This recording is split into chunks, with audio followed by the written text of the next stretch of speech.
Eu queria agradecer muito ao Roger, né, a estar com a gente aí nessa noite. Deve estar cansado das aulas que deu lá no Congresso de João Pessoa. Né, agradecer a todos que estão presentes aqui nesse momento também. Né, como o Eduardo sempre fala, a gente consegue se manter às custas de um patrocínio, né, porque a gente não tem arrecadação por nenhum outro meio. Né, então a gente vai rodar um vídeo pequeno, né, antes da aula do Roger, de 5 minutos. Agradecer também a Surgicol, nosso patrocinador dessa aula. E logo na sequência eu gostaria de chamar o Roger, para quem não conhece, claro que todo mundo já conhece, mas ele é o coordenador, né, da cirurgia de coluna, da neurocirurgia do Hospital das Clínicas da Faculdade de Medicina da USP. Né, Silvio, se tiver tudo certo, então aí o vídeo do patrocinador a gente roda e na sequência o Roger pode começar. É uma aula sobre tumores intradurais e extramedulares.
A gente Muito pode bom. compartilhar então, Roger?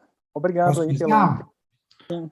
Imagina, eu que agradeço aí o convite da Sociedade Brasileira de Coluna, Quem me conhece sabe o quanto que eu gosto de estar aqui conversando com vocês, residentes. Acho que essa aula aqui, que me vai falar um pouquinho de tumores raquimedulares, em especial sobre as lesões intradurais e extramedulares, a ideia é que eu passe um pouquinho, não só dos conceitos, porque eu acho que isso é fácil, todos vocês aí, colegas, residentes, neurocirurgiões, daí vocês acessam facilmente qualquer arquivo de revisão, mas um pouquinho da minha visão aí, em especial no que diz respeito à técnica cirúrgica, que eu acho que talvez seja a parte mais interessante aí para quem está realmente começando nessa área, tá? Então, para quem não me conhece, meu nome é Roger Schmidt-Brock, sou lá dos Polas Clínicas, trabalho no meu consultório privado, esse é meu e-mail, roger@dfbneuro, qualquer pergunta, dúvida, se alguém quiser algum dos artigos citados, quiser que eu envie por e-mail, me manda um e-mail e eu compartilho aí com vocês aquilo que for possível,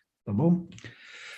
Bom, para a gente falar um pouquinho através dos tumores fraquimedulares, a gente define eles do ponto de vista anatômico em tumores extradurais, aqueles que estão localizados exteriormente ao saco dural, os tumores intradurais extramedulares, que estão interiores aos saco durais, porém fora da medula espinhal, que vai ser o tema dessa aula, os tumores intramedulares, que são aqueles que se originam diretamente no interior da medula espinhal. Logicamente, se a gente for falar um pouco em termos de epidemiologia e de prováveis agentes histopatológicos, nós vamos ter uma série de diferenças entre a localização dos tumores em cada um deles.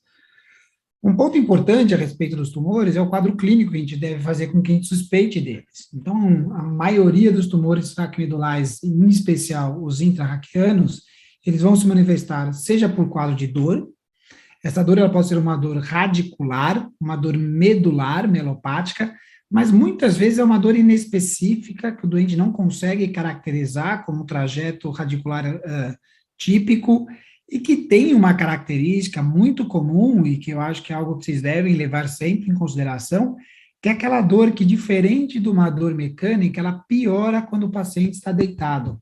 Em especial, existe uma piora noturna do quadro doloroso. Os pacientes reclamam de não conseguir dormir, muitas vezes deitado, terem que dormir sentados, e esse sempre que tiver essa queixa, acenda uma luzinha ali atrás da orelha, porque é uma das principais sintomas de tumores intrarraquianos. Alterações neurológicas, como alteração de marcha, distúrbios infecterianos, qualquer quadro de mielopatia, e a síndrome medular que todos vocês conhecem, seja déficit motor, hipossensibilidade e hiperreflexia, tá? Um ponto, mais uma vez, que tem chamado a atenção de vocês são os red flags, né? Acho que todos vocês aqui conhecem, os sinais e sintomas que devem levar à investigação, então, dor com piora noturna em decúbito dorsal, presença de febre, emagrecimento, antecedentes de neoplasia, uso de drogas, imunossupressão, todas essas aqui são fatores, são red flags, e, em especial, esses que a gente está ressaltando em vermelho são aqueles que devem nos chamar a atenção para uma possível neoplasia, seja ela benigna, seja ela maligna. Então, mais uma vez, a dor noturna é um dos principais sintomas, antecedentes de neoplasia é óbvio, emagrecimento também, e, em especial, extremos de idades inferior a 20 anos ou superior a 60 anos levam a gente a pensar em quadros de doenças neoplásicas, em especial doenças mais malignas, tá bom? Então, um exemplo para vocês verem a importância disso, é um senhor, um caso real, paciente com 62 anos, com história de ter tido uma hernia de disco lombar por conta de uma lombalgia, essa lombalgia já tinha começado com ele 10 anos atrás, ele tinha um ano que essa dor começou a piorar, a dor ficou uma dor mais em região dorsal, com uma projeção para a região inguinal à direita, e esse é um paciente que ele falou que ele não dormia, ele estava há mais de 6 meses dormindo sentado, com elevação do decúbito, porque ele não aguentava de dor. Ele passou por um colega, cirurgião de coluna, pediu uma ressonância magnética, tinha uma doença degenerativa discal, então ele falou, pronto, achei seu problema, porque ó, a gente vê a radiografia, tinha MODIC, tinha uma hiperostose nos discos, um desalinhamento, falou, resolvi seu problema, vamos fazer uma artrodese que resolve.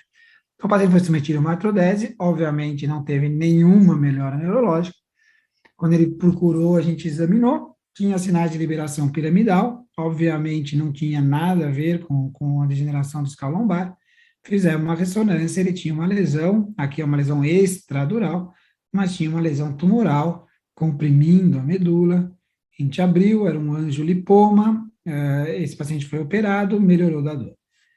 Então, mais uma vez, atentos aos sinais de alarme, red flag, atentos a sinais de exame neurológico.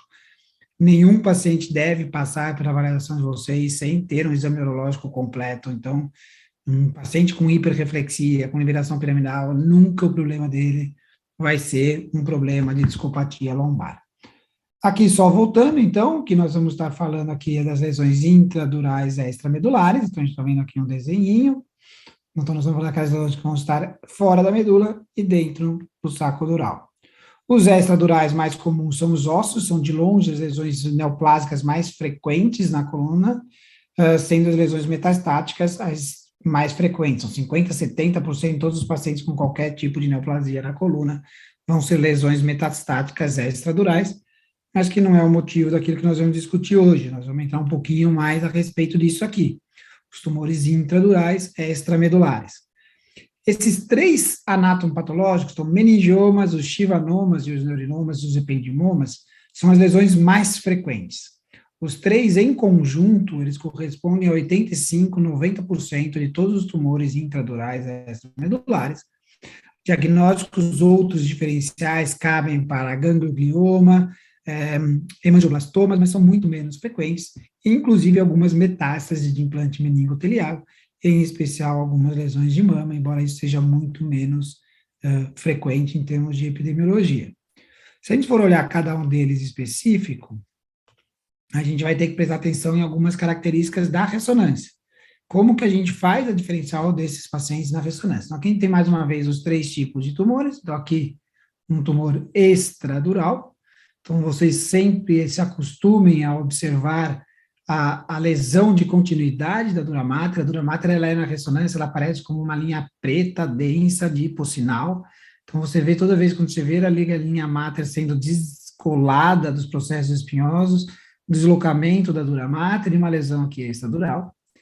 Aqui a lesão intradural extramedular, que tem a sua imagem característica, que a gente vai descrever como uma imagem dita como em ponta de lápis.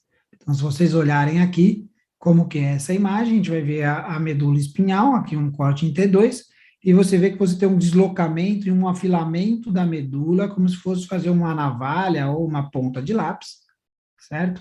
Essa imagem ela é característica das lesões extramedulares, em contrapartida da imagem que é dita em imagem lesão de cálice, como a gente vê aqui, em que a lesão ela aumenta, desloca a medula, porém abrindo ela de sua porção mais medial, então forma esse cálice.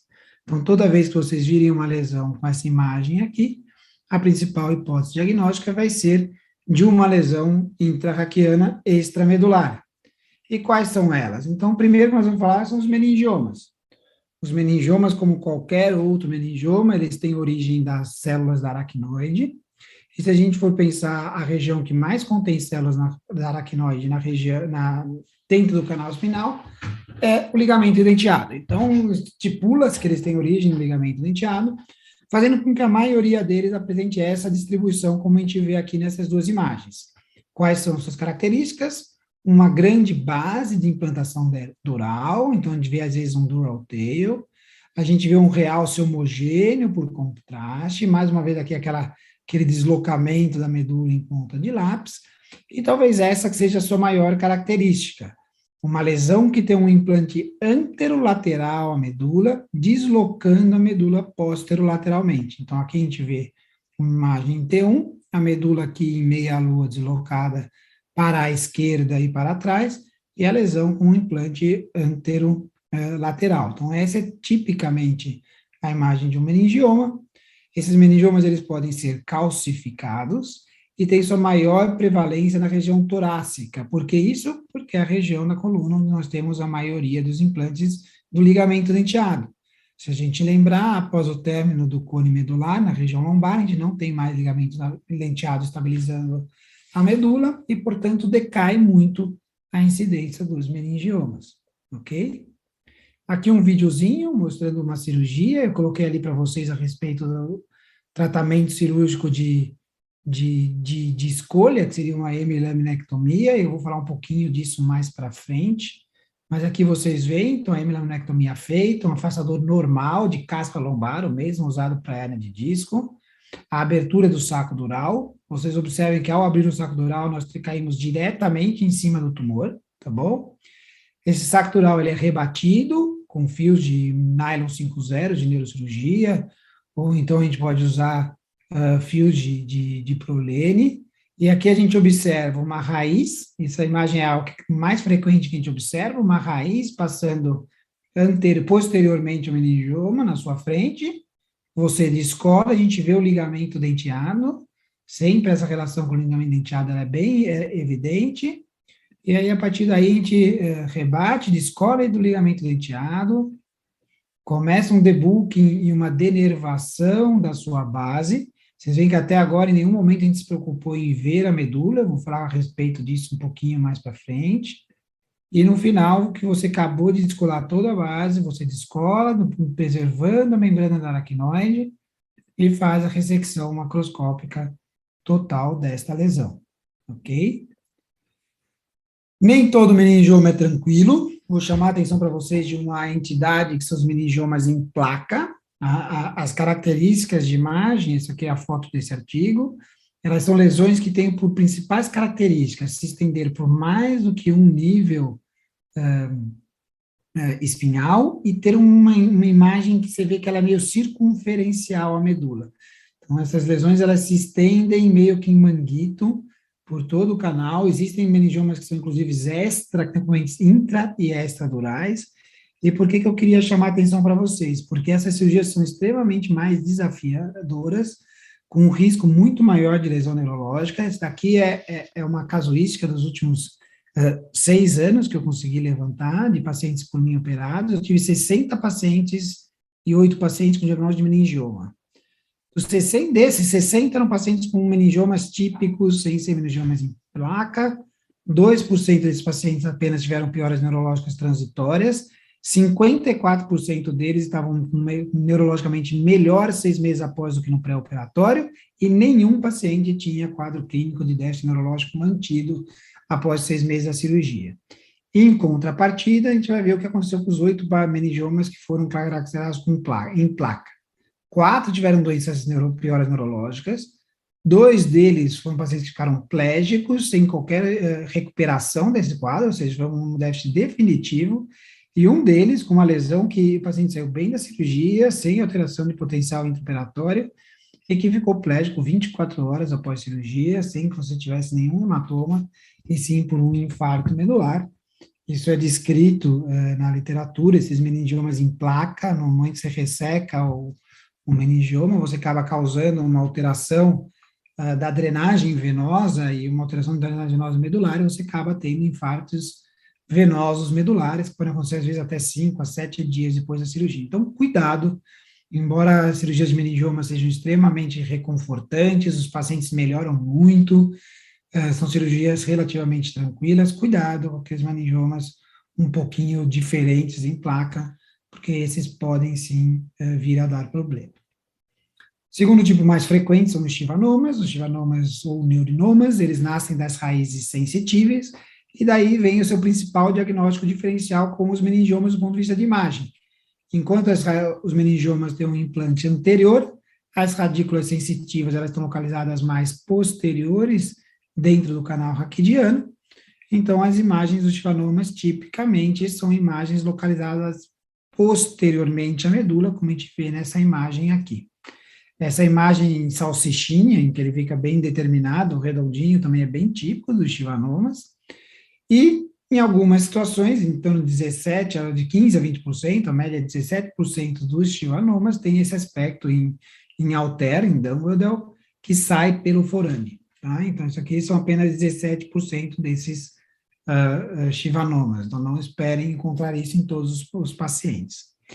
As lesões em ampulheta como essas têm um desafio cirúrgico um pouquinho maior, porque você precisa, em algumas situações, realizar a facetectomia para uma ressecção mais ampla, e que, dependendo do nível cirúrgico, em especial na coluna torácica, na coluna cervical, isso vai fazer com que você tenha que fazer uma artrodese nesse paciente, por conta da lesão facetária.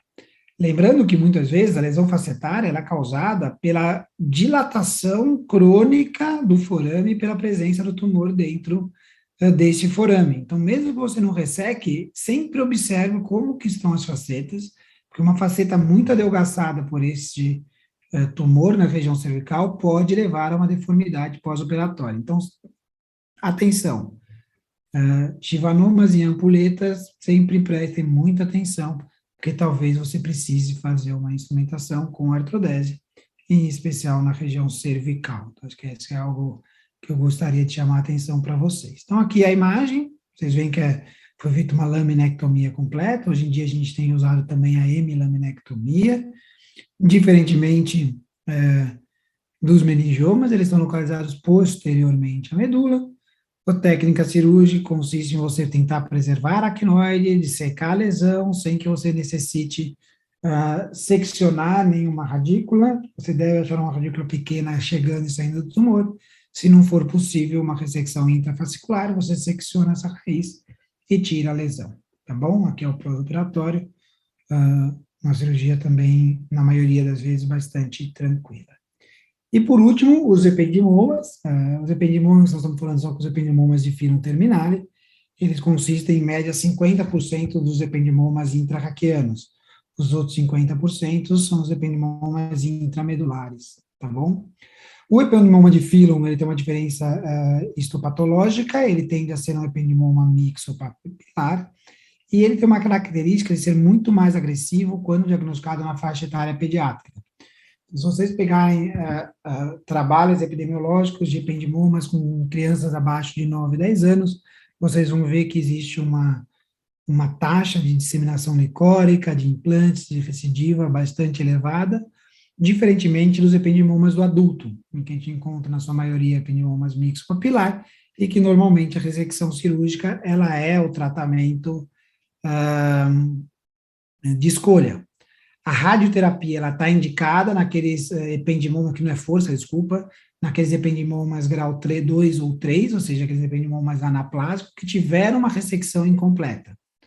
5% dos ependimomas podem abrir o quadro clínico de uma forma súbita, aguda, e isso está ligado à presença de sangramento intratumoral, e 10 a 15% dos pacientes com ependimomas vão ter alterações esfincterianas já no pré-operatório, e isso se mantém, na maioria das vezes, no pós-operatório. Então, aqui uma imagem, esse aqui foi um paciente que se manifestou de forma aguda, com uma bexiga neurogênica, uma síndrome de caldequina. A gente observa a característica, uma lesão também volumosa, bem delimitada, envolvendo a região da caldequina. O ependimoma é extremamente frequente, esse aspecto heterogêneo, com sinais de sangramento, cistos no seu interior. Aqui o aspecto intraoperatório, observa como a gente via sinais de sangramento, tudo meio arroxeado aí, já antes da abertura dural. E essa é a imagem da intraoperatória. Então, uma lesão hemorrágica, que você às vezes consegue determinar uma pseudocápsula e tentar fazer a ressecção completa, normalmente seccionando o fino terminal na sua porção superior e inferior, tá bom? Em termos de monitorização intraoperatória, sempre ela é muito útil em termos de trazer segurança para o cirurgião, mas eu diria que os ependimomas de caldequina são talvez aqueles em que elas têm o maior impacto em termos de preservar manipulação e preservação de função, em especial, mais uma vez, função esfincteriana, tá bom?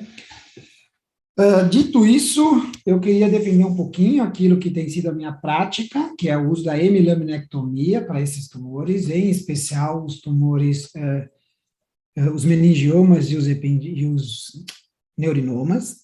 Então, esse é um trabalho, um dos primeiros trabalhos de 2015, se vocês entrarem na literatura, vocês vão ver que tem trabalhos até 2021, 2022, sempre abordando a questão da hemilaminectomia, e o que os trabalhos mostram, na sua grande maioria, é isso, uma cirurgia que ela é efetiva, ela consegue ressecar o tumor, ela preserva de forma igual, ela não aumenta o risco de lesão neurológica, tem um menor tempo de internação, menor dose pós-operatória e menor risco de deformidade tardia, uma vez que se preservam as estruturas ligamentares posteriores e a lesão facetária da laminectomia ela é menor. Então, mostrar um exemplo para vocês, paciente de 46 anos, um quadro de uma paraparesia, de uma melopatia, com nível sensitivo em T6, esta imagem. Então, aqui vocês veem a imagem em T1 sem contraste, mais uma vez aquela imagem em ponta de lápis, ela é melhor vista aqui em T2. Então, aquela imagem em ponta de lápis, sugerindo uma lesão extra medular. Vocês veem que era uma lesão um pouquinho heterogênea em T2, localizada posteriormente à medula. Então, como a gente já falou, o principal diagnóstico nessa paciente, tivanoma. Aqui é a captação de contraste, T2, T1 com contraste, corte axial, cirurgia, uma incisãozinha de 2, 3 centímetros, a gente vê aqui o caspa lombar servindo de afastador, o mesmo espéculozinho que a gente usa para hernia de disco, e a ressecção da lesão, né, sem nenhuma intercorrência. Esse caso aqui não fui eu que operei, esse caso foi o Vinícius Guirado, que é um colega do HC, que tem feito um trabalho em termos da validade da reposição da hemilaminectomia. Nos trabalhos dele, os pacientes têm tido menos dor pós-operatória e menos aderência numa eventual necessidade de reabordagem. Ele ainda está acabando de analisar esses dados aí para a gente ver a efetividade dessa técnica dele. Mas aqui eu acho que é um organogramazinho que eu desenhei, que é para justificar o principal motivo pelo qual eu acho a utilidade da hemilaminectomia, em especial em cirurgias de meningioma. Então, esse meu desenho meio tupiniquim aqui, que representa? Então, azul está o canal, essa meia-lua amarelinha aqui é a nossa famosa medula espinhal, e em vermelho o nosso meningioma, ok? Aqui, as lâminas, e aqui o que acontece no momento que você vai fazer uma laminectomia ou uma laminotomia convencional. Existe um regime de aumento de pressão nessa região. Como nós já vimos, a grande maioria dos meningiomas ocorrem na região torácica, que, portanto, é uma região de cifose da coluna, então a medula também estaria uma tendência de ser deslocada para frente. No momento que a gente tira a lâmina, existe um cone de pressão que desloca todo esse conteúdo do canal raquimediano para posterior. Então, o meningioma, ele empurra a medula para trás, inclusive fazendo kinking na borda da sua laminectomia. Eu não sei quantos de vocês já operaram, mas eu posso dizer que eu já tive essa experiência, digamos assim, bastante traumática, de você começar uma cirurgia, o paciente em monitorização, você faz a laminotomia, normalmente você levanta a sua lâmina, o potencial desaparece. Você nem abriu a dura mater, nem começou a manipular no tumor, nem começou a operar e zero o seu potencial. Você fica desesperado, você quase infarta, você briga com o anestesista, perguntando se caiu a pressão, absolutamente nada aconteceu. O que você tem que fazer? Abrir a dura mater, tirar o tumor o mais rápido possível, porque essa queda de potencial se deve a uma descompressão do tumor, comprimindo a medula, comprimindo contra a laminectomia. E daí que vem a ideia da hemilaminectomia, que para mim é muito mais importante do que cortes pequenos, dor muscular, sangramento. Acho que quem está preocupado com tumor intrarraquiano está preocupado em sair andando. E o que acontece na laminectomia é isso. No momento que você faz uma hemilaminectomia, as forças de descompressão daquela pressão focal no canal medular, ela se dirige no sentido do seu espaço, no sentido da sua hemilaminectomia. Se vocês recordam, os meningiomas estão localizados anterolateralmente à medula, ou seja, no momento que você descomprime, o meningioma ele se afasta da medula. Ele vai contrário ao lado que está a medula e, portanto, você não tem essa compressão. A partir daí, como é que fica a cirurgia? A cirurgia é extremamente tranquila. Lembrem-se que daqui, da porção que você for abrir, até o final do meningioma, na sua porção mais anterior, não existe nenhuma estrutura neural, a sua medula está jogada para trás. No final, cuidado com, eventualmente, com uma raiz, alguma coisinha que fique solta aqui atrás. Então, você abre aqui, não se preocupe em achar a medula, não se preocupe em descolar a medula, venham esvaziando isso aqui, rente a dura mater, tirem toda essa base do meningioma por dentro dele, desvitalizem o meningioma e mantenham o arcabouço do meningioma afastando a sua medula. Não se preocupem em vir descolando o meningioma, à medida que você descola o meningioma, você tira um pedaço, descola o meningioma, tira um pedaço, à medida que você vai fazendo isso, a medula ela vai caindo. Na hora que você tem que tirar esse pedacinho no final aqui, você tem que pegar a medula e fazer o quê? Afastar. Esse afastamento repetitivo da medula várias vezes, ele implica numa maior manipulação e um maior risco de lesão neurológica. Esse é um paciente operado agora, esse mês, faz 15 dias, 83 anos, internou no hospital com um quadro de dor lombar e dentro do hospital começou a evoluir com uma paraparesia rapidamente progressiva. Em questão de poucos meses, ele estava na cadeira de rodas, com quadro de uma bexiga neurogênica, força motora grau 2 em membros inferiores, Babinski bilateral, e essa era a imagem dele. Uma imagem, mais uma vez, aqui, ó, pontinha de lápis, T1, T2, localizada anterolateralmente à medula. Isso aqui é um meningioma. 83 anos, o que a gente faz? Ah, velho demais, melhor não operar. Pelo contrário, os pacientes operados meningiomas, mesmo plégicos, costumam melhorar. Então, compressão por tumores extramedulares é um tratamento cirúrgico de urgência, os pacientes devem ser sempre operados, tá bom? Olha a imagem aqui, então, a medula aqui atrás, meningioma anterolateral à medula, ok? Tratamento, hemilaminectomia. Então, o que nós estamos vendo aqui? Nós fizemos uma hemilaminectomia. Isso daqui é o processo espinhoso. Aqui a gente faz a laminectomia e faz um pouquinho de um corte na base do espinhoso, tipo um over the top. Abre a dura mater, primeira visão que a gente tem, nadinha de medula, a gente não quer ver a medula, deixa a medula ali.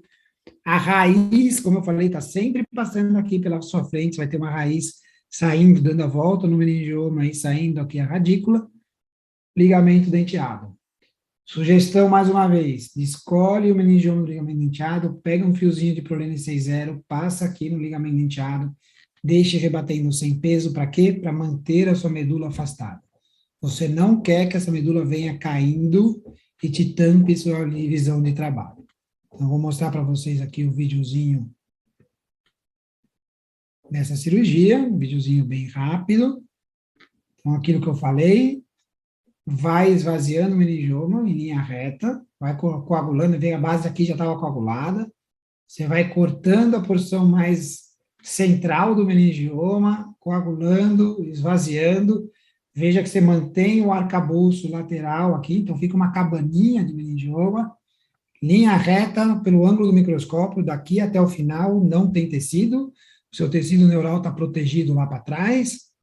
Depois que você já fez o esvaziamento, você começa aí sim a soltar a borda, solta a base inferior, solta a base superior, tudo descolado, não mexemos na medula ainda, aqui, ligamento denteado, tudo descolado, tirou o meningioma, a gente vê a radícula lá do outro lado, essa aqui tem que tomar cuidado, quando está dessecando. Até agora, não caiu a medula. Se vocês repararem, está aquele fiozinho aqui segurando o ligamento denteado, ou seja, não teve zero de manipulação medular, o paciente acordou bem, começou a melhorar o déficit neurológico desse paciente. Basicamente era isso que eu tinha para falar para vocês, acho que agora a gente fica aberto a perguntas, estou totalmente disponível para a gente bater papo, quem quiser falar alguma coisa.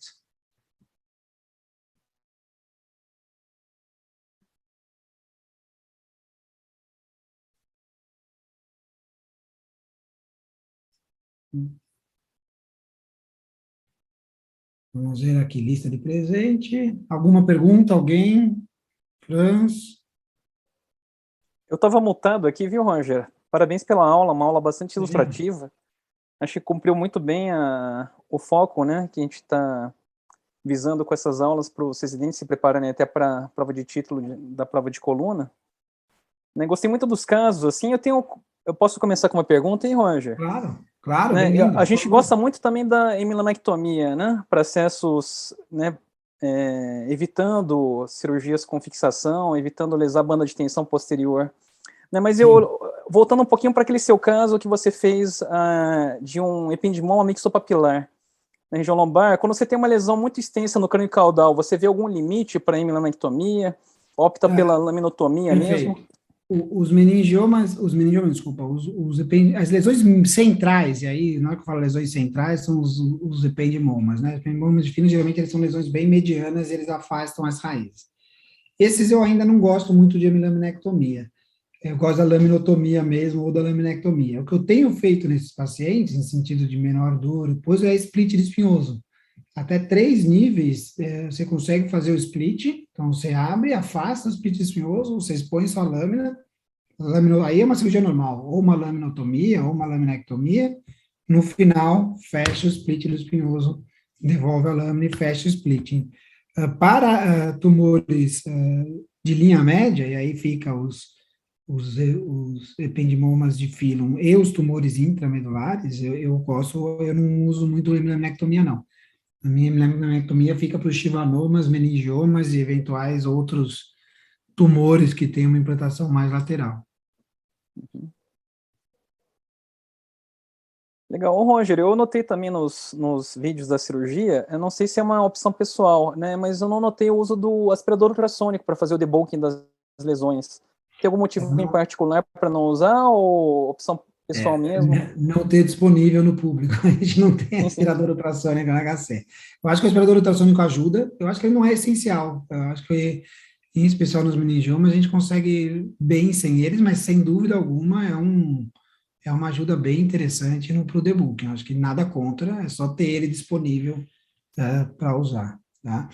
Aí eu queria colocar, né, se temos de disponibilidade, é outra coisa que eu chamar atenção sobre a monitorização. Tá? Lógico que todo mundo que opera gosta de operar com monitorização intraoperatória, embora, você sabe melhor do que eu, você participou aí da revisão, comprovadamente ela só serve para tumores intramedulares e deformidades, né? Teoricamente, a gente não teria uma grande vantagem em usá-la nos tumores extramedulares. Então, o que eu coloco aqui é que a ausência de monitorização, ela não pode retardar a sua cirurgia. Eu acho que isso é uma coisa interessante para os residentes, para quem quer que esteja aí. Eu já recebi fax de pacientes querendo ser transferidos de outros serviços lá para as hospitais clínicas, com a justificativa que o doente tinha uma melopatia, com déficit progressivo, com tumor meningioma, um chivanoma, com uma melopatia progressiva, mas não tinha monitorização da cirurgia. Eu acho isso um absurdo, ou seja, você não pode, essa cirurgia, ela deve ser feita o quanto antes. O paciente com déficit, ele deve ser operado o quanto antes. Embora a monitorização seja ótimo, te ajude muito, ela é totalmente segura. Essas cirurgias que eu mostrei para vocês, sem monitorização, se você for rápido em termos de descomprimir, o benefício para o seu paciente é muito maior do que você ficar 15 dias, 3 semanas, um mês esperando conseguir uma monitorização num serviço público, onde quer que vocês estejam. Então, não percam tempo aguardando essas diferenças tecnológicas aí. Meningioma e neurinoma, em especial, é déficit neurológico progressivo cirúrgico. Quanto antes, melhor coisa para fazer. Sim. Eu não sei se vocês vivenciam isso também na HC, a gente pega muitos pacientes em estágio já mais avançado de déficit neurológico. Né? Às vezes o paciente com força... e a gente notou que o paciente com força menor que grau 3, a sensibilidade da monitorização é muito baixa também. Sim, sim. O evocado motor às vezes não capta, né? Se a gente não usar uma onda D, eventualmente a gente não capta, né? E nem sempre a gente tem disponível também a onda D, né? Para a gente fazer essa monitorização. Então, também concordo plenamente. Eu acho que não deve ser subterfúgio para você refugar uma cirurgia, não Exato, que exato. Hoje em dia o pessoal pensa muito na parte legal também, né, do procedimento, eventualmente, e tem que jogar limpo com o paciente. É uma cirurgia que envolve riscos, né? Essa Sim. questão de piorar, pode piorar sim, né? Mas como você falou, na grande maioria eles melhoram, né? No pós-operatório. Exato, exato. Bom, acho que é assim, agora o que você falou, ou seja, não dá para esperar. E uma coisa boa, que eu acho, que é outra coisa assim, meningiomas em especial, mas os givanomas também. Esses pacientes, eles às vezes recuperam mesmo se operados com força grau 0. Então, acho que isso é uma outra coisa que eu reforço para os residentes. A gente tem, às vezes, o costume, né? Então, todo mundo aqui chegou, a paciente ama, tem uma metástase com uma compressão extrínseca, fraturou a coluna, tá há 1 mês paraplégico. Bom, acho que talvez nem precise mais para operar, teve um déficit súbito, o paciente já está paraplégico, palhação, certo? Isso não é válido para os meningiomas. A gente já cansou de operar doente plégico, Frankel A, com 1 mês de Frankel A, e que no pós-operatório consegue recuperar algum grau de função. Então, as compressões extramedulares, elas devem ser operadas É uma lesão benigna e você, mesmo em franqueoácea, tem chance de recuperar a função. Então, não desistam de pacientes com meningiomas ou chilanomas com esse tipo de compressão, porque eles surpreendem às vezes. Deixa eu ver se tem perguntas aqui no chat, Roger. Acho que ainda não, mas é um capítulo à parte também. Não sei se vocês. No HC deve ter um serviço genético também bastante hipertrofiado.